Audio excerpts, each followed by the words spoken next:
Une petite histoire de guerre, chapitre 5. Tout réussit à Arturo. Il est le prince du Sugar Bowl et de l'école. Morissette est sa princesse. Ils vont boire des frappés l'après-midi. En classe, ils rient tout bas, ensemble. Arturo lui a donné un bracelet en guise de cadeau de fiançailles.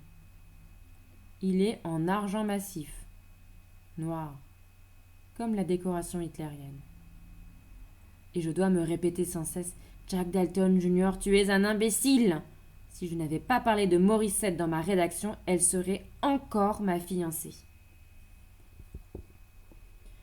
À vrai dire, Hans me manque. J'aimais sa façon de surgir du noir et de venir s'asseoir à côté de moi. C'était presque un ami. Je me demande à quoi ça ressemble d'être un espion enfermé à Ellis Island. Je peux pas croire qu'il a des fils ou des filles dans la Luftwaffe ou chez les SS. Le FBI l'a embarqué uniquement à cause de ce qu'a dit Mrs. Carroll et des fameuses preuves fournies par Arturo. Je sentais au tréfonds de moi-même que Hans n'avait jamais été un espion. Son grand crime, c'était d'être allemand. Je lui ai écrit une lettre. « Cher Hans, vous souvenez-vous de moi ? Je suis Jack Dalton, un élève de l'école. Nous avions l'habitude de nous asseoir pour bavarder jusqu'au jour où vous avez été arrêté.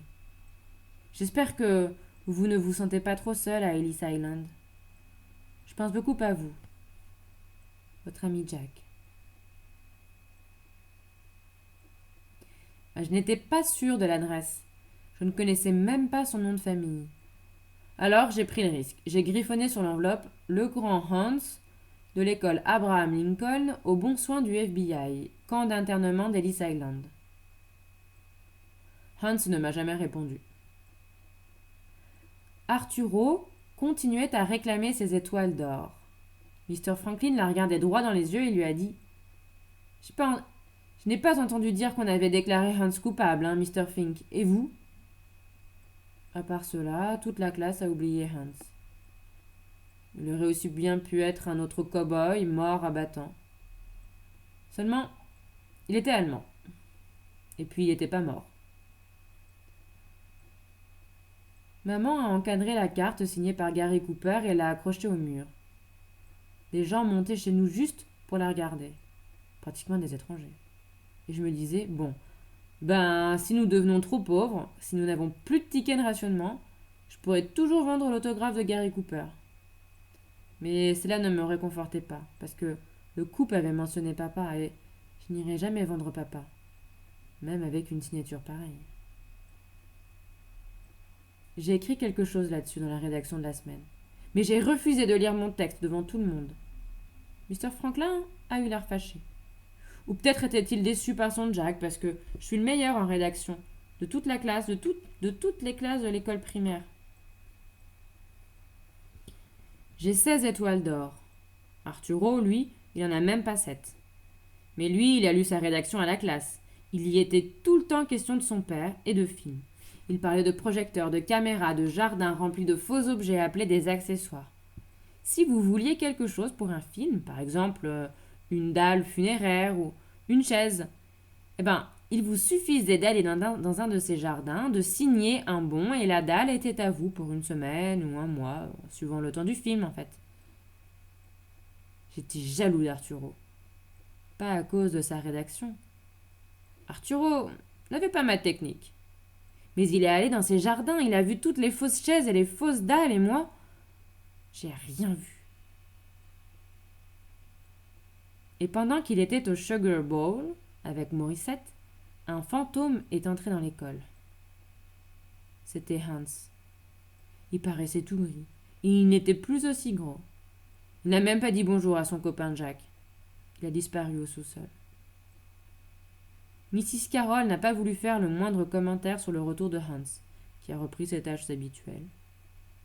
Il tapait beaucoup avec un marteau dans la cave. J'ai essayé d'aller lui faire une visite. Hans avait son jardin d'accessoires à lui, plein de marteaux et de scies. Il était sombre. « Qu'est-ce que tu fais ?»« Vous ne me reconnaissez pas, dit Jack. » Je reconnais Mr. Chuck. Je vous ai écrit une lettre, Hans. Moi, pas reçu de lettre, Mr. Chuck, a-t-il dit. Je suis allé au Sugar Bowl et j'ai coincé Arturo. Il était avec sa fiancée.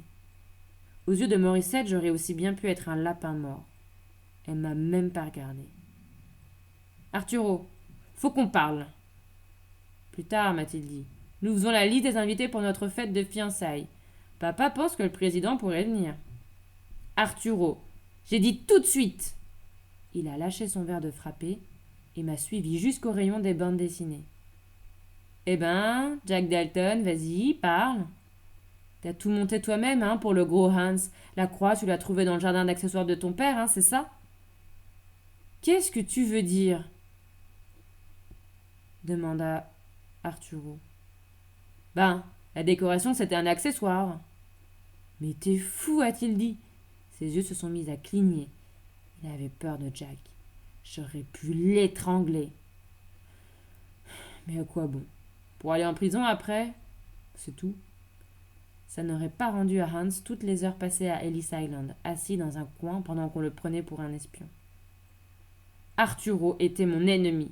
Je me moquais bien que le président Roosevelt et Gary Cooper puissent être de son côté.